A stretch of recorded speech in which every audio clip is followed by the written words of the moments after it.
After 14 people were murdered in cold blood, Muslim reform groups met in Washington to stand up against the increasing radicalization of their faith. But are the extremists winning? Dr. Jasser is the founder and president of the American Islamic Forum for Democracy. He joins us now, and you led that forum, that discussion in D.C. Dr. Jasser, great to see you, as always, here on the show. Thank you, Clayton. It's great to be with you. What was the main theme that was emerging from your discussions in D.C.? Well, you know, listen, the time for press releases, the time for just simple condemnations of the acts of violence is over.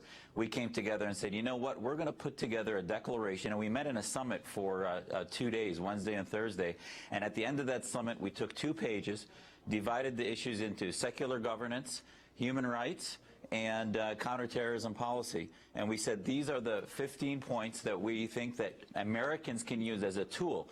We developed a declaration that we signed, and we said we as Muslims are against the Islamic State. We're for the equality of men and women. We're against the institutionalization of Sharia. We are against violent jihad. These are things that we as reformists will sign. And I guarantee you, groups that many of the mosques, groups like the Council on American Islamic Relations that just yesterday horrifically is blaming foreign policy, they will not sign this. And we took it, and some of the members of our reform movement took it to the mosque in Washington, which is Saudi affiliated, and put it on the door, and we have video of them putting it on the door and handing it to them and saying, we want a response from you about these things, and will you sign it and join us? If they don't, they're part of the first 3 or 4 steps of radicalization, and Americans need to realize that. You mentioned the L.A. director for the Council on American Islamic Relations. You said horrifically came out with this. I want to play this for our audience and get you to respond to it. Listen. Let's not forget that some of our own foreign policy as Americans, as the West, have fueled that extremism. When we support coup leaders in Egypt or other places, when we support dictatorship, repressive regimes around the world that push people over to the edge, then they become extremists, then they become terrorists. We are partly responsible. So terrorism is a global problem, not a Muslim problem, and the solution has to be global. Everybody has a role in it. And yet, Dr. Jasser, there are a lot of people that agree with that assessment, that us bombing certain countries in the Middle East is leading to this rise.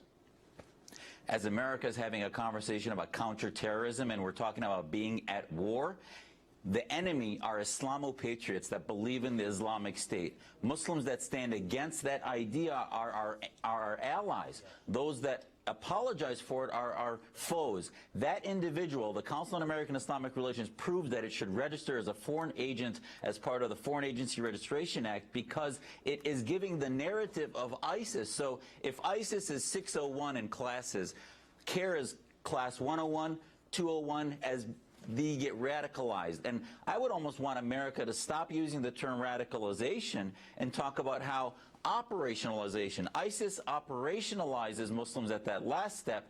The radicalization actually starts in mosques and organizations like CARE that tell Muslims that America is anti-Muslim, they're bigoted, gives this narrative that prevents us from reforming with these principles that we need to have. You heard the FBI director, James Comey, come out ahead of the Obama administration and call this terrorism. Why won't the Obama administration call it what it is?